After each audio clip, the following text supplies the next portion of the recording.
대현TV 시청자 여러분 안녕하십니까. 8월 7일 김대현의 뉴스브리핑 시작하겠습니다.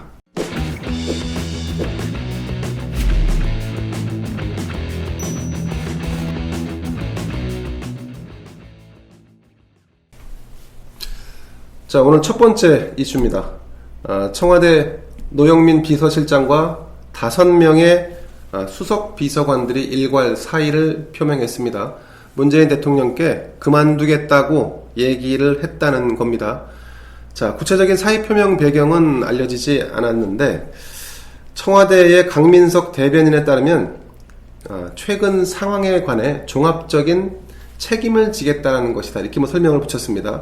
자, 여기서 최근에 종합적인 상황이라면 부동산 관련 정책의 혼선, 그리고 이에 따른 민심 위반이 가장 큰 이유가 아닐까 싶습니다. 자, 이 밖에도 최근에 박원순 서울시장의 사망 사건이 있었고, 또 오거돈 부산시장의 성추행 사건이 있었습니다. 또 검찰의 추미애 장관과 윤석열 검찰총장의 내홍, 그리고 교착 상태에 빠진 남북관계, 또 야당을 패싱한다라고 하는 이런 문제까지. 그러나 이 중에서도 역시나 청와대 비서관들이 1가구 2주택 이상을 소유하고 있으면서 노영민 비서실장이 1주택만 두고 집을 모두 팔아라 이렇게 지시했는데 이게 이행되지 않았죠. 자, 노영민 비서실장도 용의되지 않았고, 그리고 문재인 정권도 뭔가 탄력을 좀 상실하는 그런 느낌이었습니다. 자, 노영민 비서실장은 또 본인이 또 2주택자였어요. 그래서 강남에 한 채, 자신의 지역구였던 청주에 한 채가 있었는데 이 중에 공교롭게도 청주 집을 팔면서 자, 강남 부동산 불패의 시그널을 청와대 비서실장이 준 게 아니냐, 이런 비판까지 들었었습니다. 자, 부동산 정책의 영향으로 인해서 문재인 대통령의 지지율, 그리고 집권 여당의 지지율도 하락세가 상당합니다. 40%대의 국정운영 수행 지지율, 이 지지율이 지금 붕괴 직전에 있습니다. 지난 7일자, 오늘자입니다. 오늘자 공표된 한국갤럽 여론조사에 따르면 문재인 대통령의 국정운영 수행 긍정평가는 44%로 나왔습니다. 이에 반해서 부정평가는 46%로 다소 높게 나타났죠. 자, 이것은 이제 지난 5월 달에 문재인 대통령의 국정 수행 지지율이 71%까지 치솟았던 것에 비하면은 매우 큰 폭의 하락이 아닐 수 없습니다. 자, 이와 별도로 지금 정당 지지율도 한번 살펴볼까요? 더불어민주당 지지율은 37%로 나왔고요. 미래통합당 지지율은 25%로 나왔습니다. 자, 이게 한국갤럽 조사인데, 이 미래통합당 지지율 25%는 총선 이후에, 지난 4월 총선 이후에 측정된 정당 지지율 중에 최고치였습니다.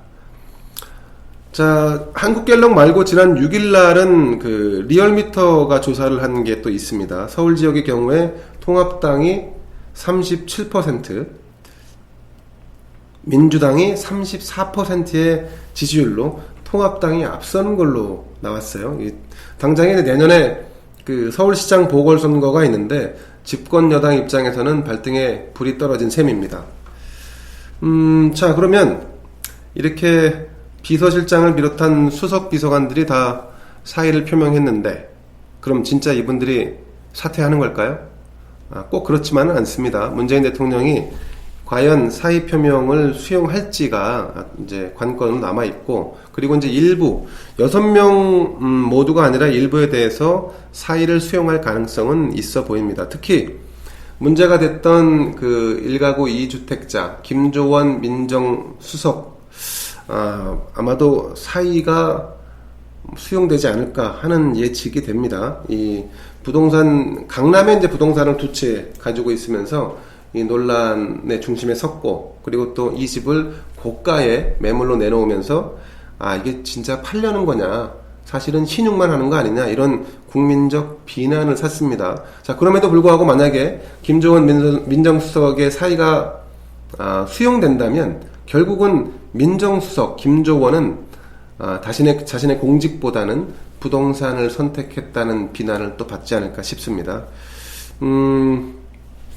이와 동시에 이번 사의 표명으로 인해서 일부 노영민 실장이라든가 이런 주요 인사들에 대한 재신임을 대통령이 한다면 한 차례 더 힘을 실을 수도 있을 것으로 보여집니다. 자, 이런 경우 이제 이번 집단 사의 표명의 목적은 따로 있는 거죠.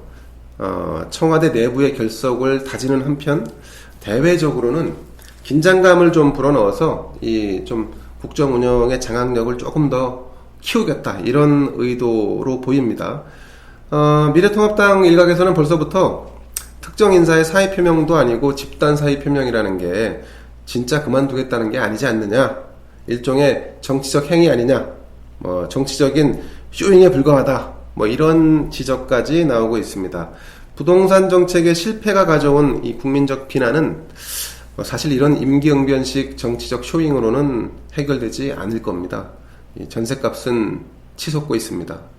그나마 전셋집을 구하기도 지금 힘든 상황입니다. 집 가진 사람을 죄인으로 취급하는 이상 현 정부에 대한 비판은, 국민적 저항은 계속될 수밖에 없다, 이렇게 보여집니다. 만약 근본적인 문제 해결에 나서지 않는다면 문재인 대통령의 지지율은 더 추락할 수 있고 민주당 정당 지지율도 더 떨어질 것이라는 분석이 벌써부터 나오고 있습니다. 그렇게 되면 문재인 대통령 레임덕 또한 가속화될 수밖에 없다.